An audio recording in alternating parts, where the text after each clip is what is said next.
Hi, my chitlins. Dr. Groovy, Scott Grove, GroovyMusicLessons.com with another guitar I got today that I've owned before. Not the same guitar, the one I had before was actually autographed by the guy, and I let it go so cheap. Should have killed myself over that one, but yeah, 2015, this one, the old one was a 96, and yeah, one of these guys, the Buddy Guy Mexican version. Of course, the American stuff, no polka dots. If anybody has the white one with the black polka dots and want to sell it, let me know. Okay, this thing is brand spanking new, 2015, never been owned, blah blah blah blah blah blah blah. So everything, and I got it for about 400 bucks less than the 869 that they go for on Guitar Center and Musician's Friend. Alder body, 25.5 inch scale. Here's where it comes down. It's a synthetic bone nut, but here's where things change. And people are like, well, why are you paying all that extra money for just a Mexican Strat with dots on it? There's just something about these that has you guys all up in arms too, in a good way. The fingerboard on this thing is actually a 9.5 inch radius, every bit of it, and it's a soft V neck. Okay, so you do have a V neck, and you can feel it really well here, and it continues up the whole deal. So there is a V neck here, a soft one. Vintage style tuners, I love these kind of tuners. Never had a problem with these kind of tuners. So there you go. Everything is just somehow oh so normal, but yet oh so different. I have done in the past, as you can check on any of these, this here's got a huge trem block if you're worried about such things. I did a lot of different comparisons side by side guitar things. Oh yeah, and all this stuff is, I mean, no tinted fingerboard, no tinted anything. You get exactly what you see. I mean it's that color. it's almost white. So again, older than maple and maple. Doing all those guitar comparisons, I had went through, did all of my Stratocasters, by all the Japanese ones I had. We came up with the best sounding Japanese Strat I had, according to y'all. Then all the American ones, we came up with the best sounding one of that. And then we came up with the best Mexican sounding one, which ended up being my other one of these, which was autographed by a buddy guy up here. And so it was this, and then I did the American versus the Mexican versus the Japanese one, all on a blind test. And far and away, I'd say a good 90% of you voted this as the best sounding Stratocaster, period, over all of them. And there was a couple of hundred of them. Okay, and that's the same with the humbucker version guitars. We did, 2005 Les Pauls and Minaret guitars and all kinds of high-end stuff. And the one that won there, that was a Cort Gene Simmons Axe guitar with actually very great sounding Mighty Mite pickups in it. It blew them all away. Everybody loved that. And then of course the acoustics between everything, the Martins and the highest end Taylors in the world, blah blah blah. Another Kiss guitar, the Paul Stanley Silvertone $79 guitar, won that one over all the expensive ones. So this here's the one guitar everybody on the internet who has ever taken my Groovy Tone Challenge on Stratocasters, this is the model everybody says beat every single American and every single Japanese model out there, tone-wise, sound-wise, whatever. And it does have its thing. It is It's not as bright, not as piercing. For whatever reasons, I've never actually popped one open to look at it, and I'm not going to ask. It's just what it is. Okay, so let's just check out what it is. Okay, you can always go back and listen to those things. American versus Mexico versus Japan, and hear the old one of these. But if you're used to my particular amplifier here, the Johnson Millennium JM150, you'll get it quickly. Okay, so what we've got here is, let's do straight clean, not clean, but I'm going to eliminate every single, put everything on noon as far as the controls go on the amp. Everything will be straight up on 12, and then all effects are bypassed. It's just a guitar going directly into the amp with nothing else happening.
Okay, so it's just a great sounding axe.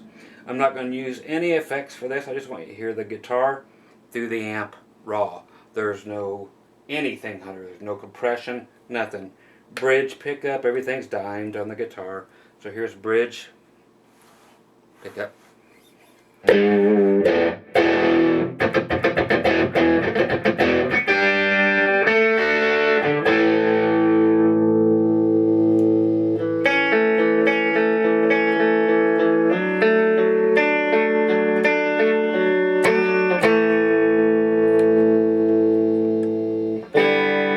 No tone for the bridge. Volume down.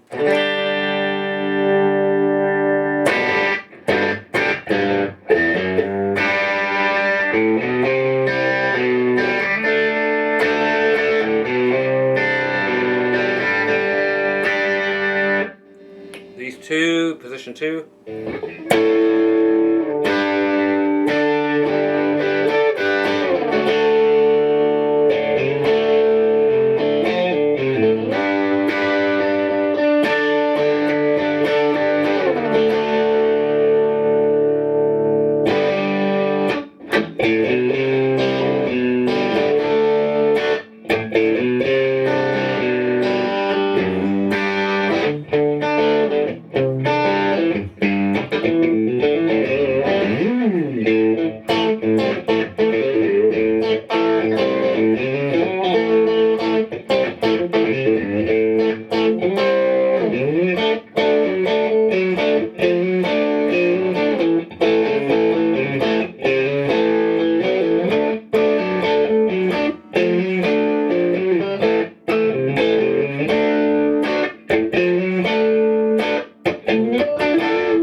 sound. Middle pickup.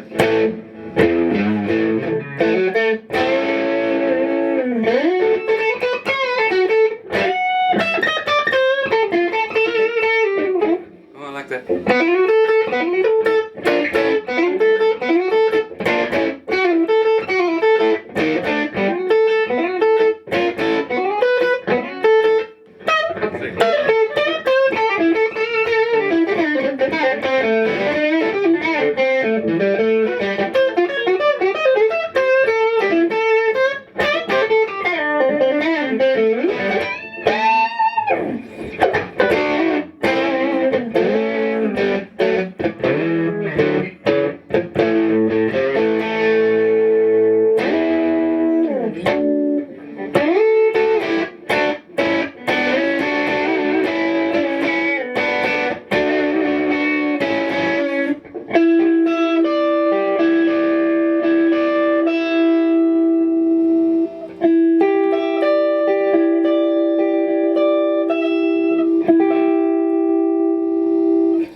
Okay, 4 position. Okay.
And neck pickup.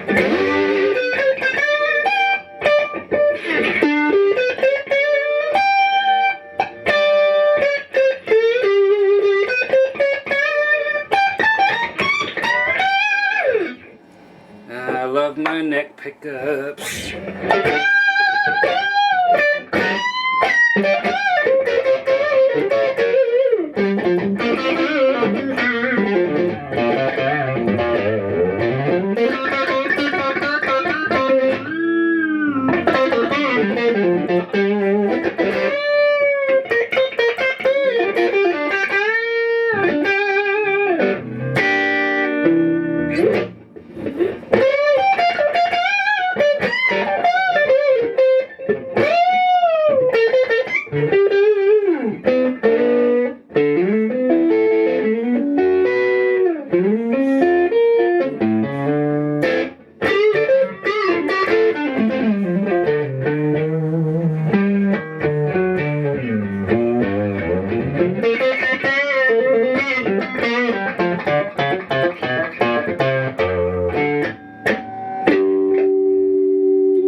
Okay, there you go. So, guitar straight into a flipping amp, no effects, no nothing.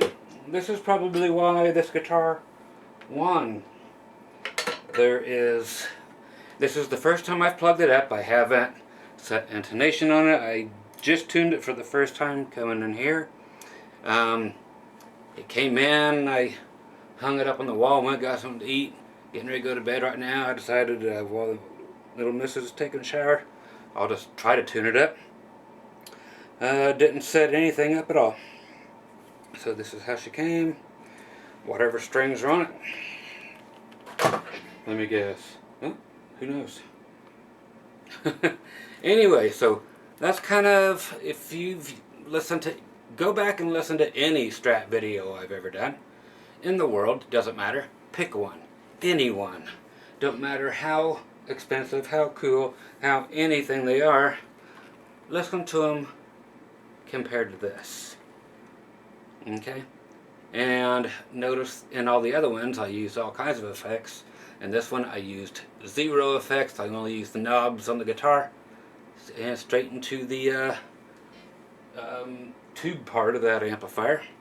And no great playing going on, but it lets you know how responsive it is if you are a good player. And what can I say? That's just basically a real guitar. And again, that's why thousands and thousands and thousands of people voted with all the flippin' Strats I owned in the world. Again, which were quite plentiful. I'm just hanging the sucker back up. Buy one tuning key and a piece of flippin' whatever you call that crap. Those zip ties. People keep yelling at me about that. But they all came back and yeah, that's the one they like out of everything. But yeah, so it's right now it's hung. People keep saying, you can't hang guitars like that. There's how it's hung right now. One piece of zip tie going through the high E string. That's how a ton of these guitars are hung in here. Even over here. Oh, that PV I just got. Where is that sumbitch? There you go, that blue one. There's its neck. Right there. Hung by the high E string. Via that. One little thingy. And hell, I don't care.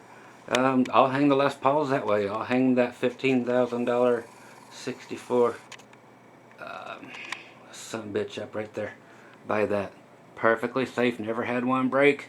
If you've had one break, use the biggies, dumbass. Okay, so too cool. So I just gotta find places for it. It's the that'll be the brother of the V over here. So there you go. Once again, I am me, for all it's worth. And another guitar, Reverend, coming in tomorrow. One of a kind, for sure, for sure, for sure. When they transitioned from the USA to Korea, they started doing everything in Karina wood, as of they do now. But back then, no, they did not. It's mahogany with a cedar top. After they didn't think it was bright enough, so they put a cedar top on top of the mahogany. What the fudge? So yeah, huge tone wood motherfuckers over there. So you'll get to check that out. Okay, so you'll see what when the transition reverends were. Another 3P90 thing. Yeah, it's called a 390 actually. But I'll show you that tomorrow. You guys be groovy, and again, witness the sound of the almighty.